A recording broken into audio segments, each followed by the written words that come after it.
안녕하세요 여러분, 감성필름입니다. 오늘은 파나소닉 앰버서더로서 여러분들께 파나소닉의 신제품을 소개해 드리려고 해요. 파나소닉의 GH5는 저에게는 큰 의미가 있는 카메라입니다. 가장 오래 사용한 카메라이기도 하고 사람들에게 감성필름이라는 영상 제작자를 알리게 된 영상을 만들게 해준 카메라이기도 해요. 4K 10비트라는 스펙이 지금은 너무도 흔한 스펙이 되었지만 당시만 하더라도 1천만원이 넘어가는 시네마 카메라가 아니면 보기 힘든 스펙이었습니다. 저는 이 스펙을 활용한 좋은 색감의 영상들을 만들었고 많은 영상 유튜버 분들 사이에서 색감이라는 장점을 가질 수 있었어요. 그 뒤로 GH5S가 나오고 파나소닉 또한 타사와 마찬가지로 풀프레임 미러리스 시장에 뛰어들어 더 이상 마이크로 포서드 카메라는 나오지 않을 것 같았는데요. 아직 남아있는 몇 가지의 장점들을 진화시켜 파나소닉에서는 GH5 마크2를 발표하였습니다. 오늘은 곧 발매 예정인 GH5 마크2에 대해 여러분들께 소개해드릴게요. 큰 변화보다는 기존에 가지고 있던 카메라의 장점을 살리면서 이 카메라를 사용하는 사람들이 어떤 사람인가에 대한 타겟을 보다 명확히 했다는 느낌을 받았는데요. 첫 번째 유저층은 바로 인디 다큐멘터리 제작자입니다. 풀프레임 미러리스 시장이 활성화된 가운데 크롭 카메라는 심도 표현이나 노이즈 제어 면에서 매우 불리합니다. 하지만 다큐멘터리와 같은 영상 분야에서는 배경을 완전히 날리는 심도 표현을 하는 것보다는 그 사람의 환경적인 특성을 포함한 다양한 정보를 제공해야 하기 때문에 배경에까지도 포커스를 맞추는 경우가 많습니다. 따라서 크롭 카메라도 크게 불리하지는 않아요. 또한 크롭 카메라의 단점인 화각의 손실이 다큐멘터리 장르에서는 도움이 될 수도 있는데요. 번들로 제공되는 1260의 예를 들면 이를 풀프레임으로 환산했을 때 24120이라는 화각이 되는데요. 광각에서부터 망원까지 커버가 가능한 화각으로 이렇게 좁은 방 안 공간에서도 공간의 전체를 다 보여줄 수 있고 또한 세부 디테일을 위한 클로즈업 샷도 가져갈 수가 있어요. 장면을 촬영하기 위한 큰 움직임이 없이도 아주 쉽게 여러가지의 화면들을 만들어낼 수가 있죠. 또 하나의 장점은 매우 강력한 손떨방입니다. 기존 GH5의 손떨방도 정말 가만히 서 있으면 삼각대를 세워둔 것이 아닌가 하는 착각이 들 정도로 강력했는데 이번 GH5 마크2는 손떨방이 더욱 강력해졌습니다. 좁은 공간에서 삼각대를 세워두기가 어려운 경우가 많아요. GH5 마크2는 그럴 필요가 없이 핸드헬드로 촬영해도 매우 안정적인 화면을 보여줍니다. 배터리의 타임은 장시간 촬영에 정말 중요하죠. 풀프레임 미러리스에 채택된 배터리를 사용함으로써 기존보다 18% 용량이 증가되었고 기존 유저들을 위해서 마포 시스템에서 사용하던 배터리도 그대로 사용이 가능하다고 해요. 배터리가 모자라더라도 옵션이 늘어났습니다. PD 충전을 통해서 보조 배터리로 이동간 빠르게 충전 또한 가능하며 충전과 동시에 촬영도 가능합니다. 카메라를 작고 가볍게 만드는 게 매우 중요하기 때문에 큰 모니터를 사용하지 않는 경우도 많은데요. LCD가 선명하고 다양한 정보를 포함하고 있기 때문에 현장에서 매우 빠른 판단이 가능합니다. 터치스크린을 통해서 기능의 전환도 매우 쉽게 가능하고요. 마지막으로 가장 중요한 안정성. 장시간 촬영하더라도 발열 등의 문제가 전혀 없는 파나소닉 카메라의 전통이 가장 큰 장점이죠. 다큐멘터리에 정말 필요한 카메라입니다. 이런 좋은 장점으로 인해 이 카메라를 인디 다큐용으로 사용하시려는 분들께 또 하나의 팁이 있습니다. 바로 파나소닉의 오디오 인터페이스 유닛인데요. 파나소닉의 DMW XLR1은 GH5 출시와 함께 나온 XLR 어댑터입니다. 카메라의 하슈에 직접 연결되는 구조로 두 개의 XLR 입력이 가능하며 각각의 입력단은 레벨, 게인 및 로우 컷 필터를 따로 제어할 수 있게 되어 있습니다. 이를 통해 고해상도 레코딩 포맷을 지원합니다. 많은 인디 다큐 제작자분들이 미러리스 시스템의 장점을 위해서 카메라를 구입하시게 된 후 XLR 어댑터가 포함된 제품들도 나오기 시작했죠. 파나소닉은 꽤나 오래전부터 이런 시스템을 준비해온 것 같아요.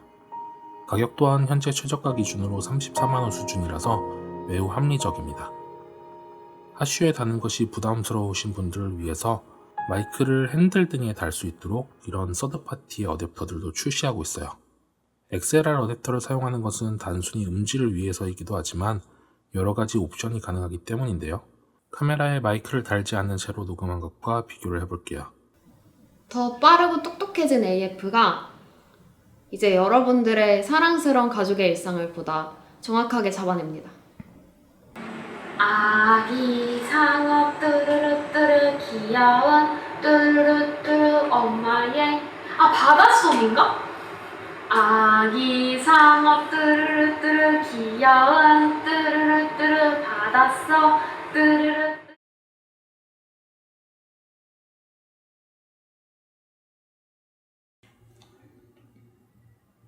팀장님, 저 다 됐는데요? 오늘 야근해야 될 것 같은데.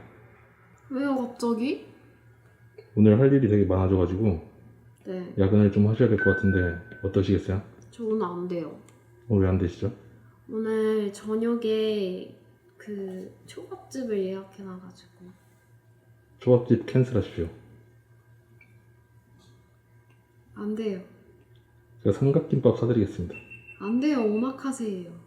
삼각김밥 오마카세 사드리겠습니다. 아, 진짜. 네, 오늘의 요리는 이게 남이 주막이기 때문에 차로 대체하겠습니다. CG 해주실 거죠? 네. CG 해주실 거예요? 네. 따라주세요. 소리도 내주셔야죠.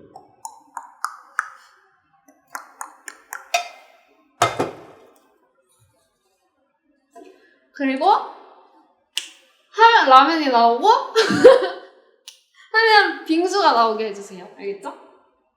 해주세요 그러면. 제가 제일 좋아하는 라면은 이겁니다. 그리고 제가 제일 좋아하는 빙수는 이렇게 두 가지입니다. 요즘 팝핀에 관심이 있어가지고. 춤을 추신다고요? 네. 그럼 보여달라고 하고 싶은데. 네. 아주 살짝만 보여주실 수 있나요? 차. 이 정도.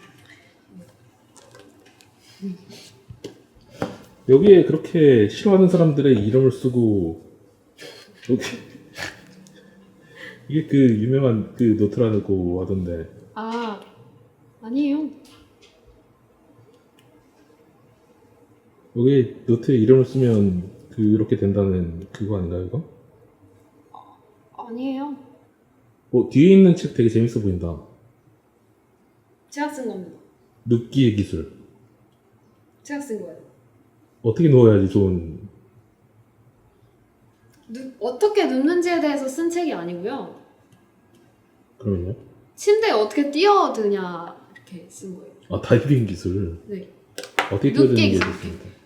이렇게 뛰는 게 있고 이렇게 뛰는 게 있는데 그거 정리해 놓은 거예요. 알지도 못하면서 함부로 말하지 마세요. 제 작품에 대해서. 자, 이렇게 다큐멘터리 카메라로서의 여러 장점들에 대해 이야기를 해보았는데요. 이제 여러분들과 이 카메라를 구입할 만한 두 번째 유저층에 대해 이야기를 해볼 거예요. 두 번째는 바로 필름력에 대한 다양한 시도를 하고 계신 패션 필름이나 뮤직비디오, 영화 제작자분들입니다. 기존 파나소닉의 마이크로 포서드 시스템의 카메라를 사용하고 계신 유저분들이라면 몇 가지의 렌즈는 보유하고 계실 거예요. 하지만 그렇지 않은 유저분들은 카메라를 구입하시고 다양한 렌즈까지 구매하시는 건 지금 시점에 조금 부담이 되실 수 있다고 생각해요. 기존의 렌즈들이 정말 저렴하고 좋은 퀄리티를 보장해주지만 저는 다양한 올드 렌즈들을 활용해 보시는 것을 추천드려요. 파나소닉의 마이크로 포서드 시스템의 역사는 매우 길기 때문에 다양한 올드 렌즈들을 사용할 수 있는 어댑터들이 잘 갖춰져 있습니다. 저는 그 중에서도 헬리오스나 칼자이치의 렌즈, 그리고 최근에는 중형 필름 카메라인 마미야 645의 렌즈들을 사용하고 있어요. 화면의 룩을 결정하는 건 카메라 바디보다는 렌즈라는 이야기가 많이 있죠. 렌즈의 물리적인 특성, 코팅 방법이나 보케의 모양 등을 통해서 다양한 질감과 색감을 표현할 수가 있는데요. 그런 면에서 올드 렌즈의 다양한 특성들을 시험해보고 활용해본다면 더 멋진 영상들, 자기만의 영상들을 만드실 수 있을 거예요. 저 또한 이런 렌즈들을 통해서 다양한 룩들을 연구해왔는데요.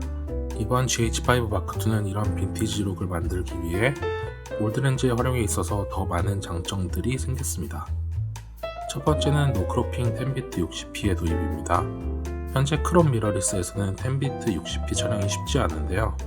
고화질과 고성능의 영상으로 후반 작업을 통한 멋진 색 보정이 가능합니다. 60p로 촬영하여 슬로우 모션을 통한 멋진 패션 필름 작업이 가능하죠. 네이티브 렌즈가 아니기 때문에 파나소닉의 큰 장점인 듀얼 IS2 기능을 사용할 수는 없지만 슬로우 모션을 통한 안정적인 스타일이 가능해요. 또한 편의성 측면에서도 매우 훌륭한데요. 풀프레임 미러리스에서 사용 가능한 휘도 스팟 측광 기능이 도입되었습니다. 이 기능은 매우 특정하고 좁은 범위의 밝기를 측정하는 기능인데요. 화면 아래쪽에 전체의 밝기를 표시하는 숫자가 보이시죠? 스팟 측광 기능을 사용하면 이렇게 네모난 점이 생기고 그 부분만의 밝기를 아래에 또 측정해줍니다. 로그 촬영 시 18% 그레이 부분을 측정해주기 때문에 인물의 밝기를 정확히 측정할 수가 있어요. 인물 기준으로 밝은지 어두운지가 명확히 파악 가능하기 때문에 매우 훌륭한 피부톤을 잡아낼 수 있습니다. 다음으로는 개각도 추가를 통한 자연스러운 모션 블러입니다. 여러분 모두 이제는 프레임 곱하기 2의 셔터 스피드가 가장 자연스러운 모션 블러를 만들어준다는 것을 알고 계실 텐데요. 시네마 카메라에는 이와 같은 모션 블러를 위해 개각도라는 것이 적용되어 있어요. 이 개각도를 180도로 설정해두면 프레임이 바뀌더라도 곱하기 2의 셔터 스피드를 만들어줍니다. 24p로 촬영하다가 60p로 바꿀 때 깜빡하고 셔터 스피드를 바꾸지 않는 경우가 많이 발생하죠. 개각도로 설정을 해두면 프레임을 바꾸더라도 자동으로 셔터 스피드가 바뀌니까 그럴 걱정이 없어요. 다음으로는 픽처 프로파일의 추가인데요.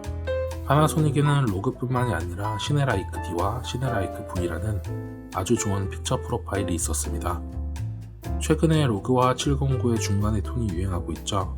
쉽고 빠르게 영어적인 톤을 만들어주고 후보정을 최소화할 수 있도록 하는 감마인데요. 파나소닉에서는 이미 아주 오래전부터 이런 톤이 존재했어요. 그리고 풀프레임에서 이 톤의 두 번째 버전을 만들었고 다시 GH5 마크2에서 이 프로파일을 사용할 수 있게 되었습니다. GH5 마크2의 DR이 보다 개선이 되면서 풀프레임에서 사용한 값을 적용할 수 있게 된 것 같아요. 자, 이렇게 스펙의 변화와 함께 이러한 변화들이 실제 현장에서 어떤 방식으로 사용이 되고 도움이 되는지를 이야기해 보았습니다. 큰 스펙의 변화가 아닌 것처럼 보였지만 정말 꼭 필요한 기능들이 추가되고 또 업그레이드 되셨다는 걸 보실 수 있을 거예요. 화려한 변화보다는 정말 유저들이 무엇을 필요로 하는지, 실제 현장에서 어떤 부분들을 아쉬워하였고 그걸 또 어떻게 개선할지를 고민한 결과로 보여집니다. 파나소닉 카메라의 좋은 점은 이렇게 유저 친화적이라는 것인데요. 이번 카메라도 영상 촬영의 본질에 충실한 업그레이드가 아닌가 해요. 이렇게 끝내기에는 조금 아쉬워서 제가 부산 출장 중에 잠깐 촬영해본 사진을 보여드리려고 합니다. 사실 이 카메라를 사진 전문용으로 구매하시려고 생각하시는 분들은 많지 않으실 거예요. 대부분 영상 감독님께서 구매를 하시겠지만 사진 퀄리티에도 관심이 계시는 분들도 있으실 텐데요. 부산 출장 첫날은 정말 비가 많이 왔어요. 장마의 시작이었죠. 무척 많은 비와 먹구름 가운데 실내에서 사진을 촬영하였는데 ISO를 많이 높일 수밖에 없다 보니 풀프레임 카메라와 같은 깔끔한 이미지를 얻을 수는 없었습니다. 하지만 다음날 비가 잠시 그쳤고 구름이 가득 끼긴 했지만 햇살이 조금 나온 순간에는 좋은 이미지를 보여주었습니다.